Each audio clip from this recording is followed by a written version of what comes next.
Jimmy Carter once said, "Solid waste are the discarded leftovers of our advanced consumer society."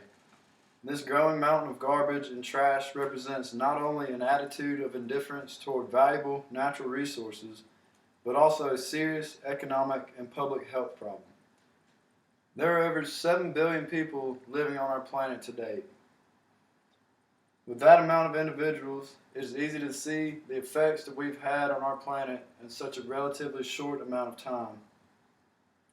And so far, the effects are more bad than good. These effects include the onset of global warming, the loss of over half of the world's forests, and the pollution of our air and water.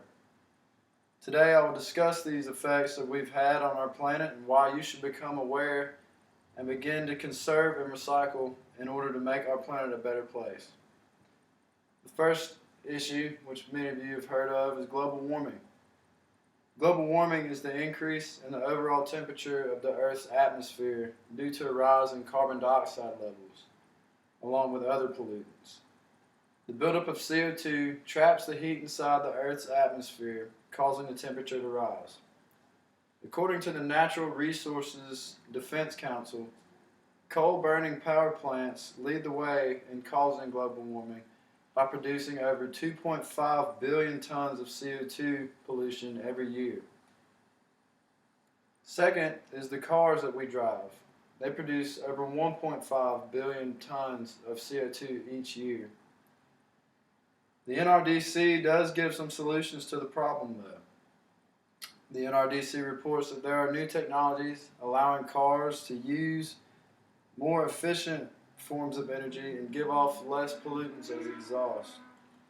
The NRDC also states that power plants could be upgraded, allowing them to get energy from less polluting elements, also making them more efficient. Along with these upgrades, the NRDC reports that the recycling of just 1 ton of glass a year can cut down the CO2 production of these plants by 3.46 tons every year. This would be a very good result for our environment, cutting down any carbon dioxide levels that we can, and simply by just recycling 1 ton of glass a year. The second topic is deforestation. Deforestation is the clearing of a forest for agricultural or commercial use. According to the World Wildlife Fund, agricultural purposes are the main reason for deforestation, but trees are also harvested for paper products and fuel, such as charcoal for cooking. Deforestation without reforestation is one of the worst things you could possibly do to our planet. The WWF reports that deforestation accounts for 15% of greenhouse emissions. Trees absorb carbon dioxide and create oxygen. While people are out there cutting down trees for paper and fuel, they're emitting high amounts of carbon dioxide. So at one time, the plants that absorb the CO2 and create oxygen are being cut down, and more CO2 is being pumped into the air. Deforestation has a direct negative effect on global warming. Along with polluting our air supply, deforestation is also wiping out numerous species that live in the rainforest. The WWF is taking steps to reduce and stop deforestation. According to the WWF, they are promoting sustainable bioenergy. Instead of using wood for fuel, the WWF would like to use energy from scrap wood, oil, fats, sugar, and starch crop. This is also known as bioenergy.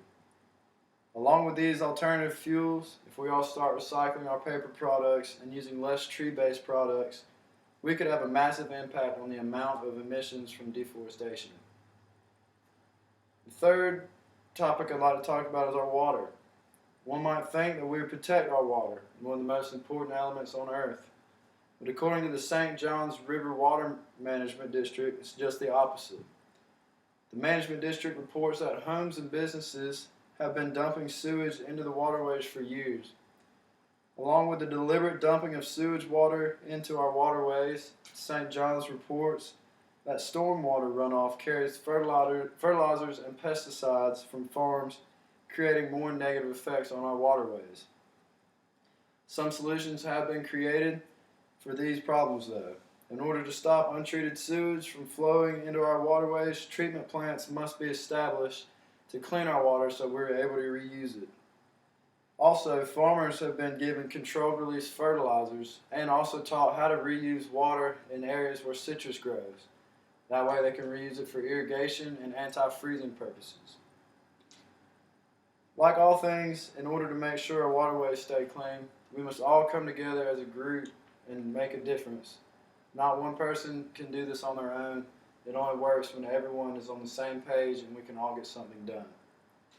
As you can see, the lifestyle we have become accustomed to living here on planet Earth has had an effect on our environment. Earth is the only planet that we know of that can sustain human life. We must make sure we do whatever possible to preserve our planet for our children and our children's children so that they are able to survive and thrive. If we do not start conserving and recycling, our planet will be a barren wasteland in just a few generations. Thank you.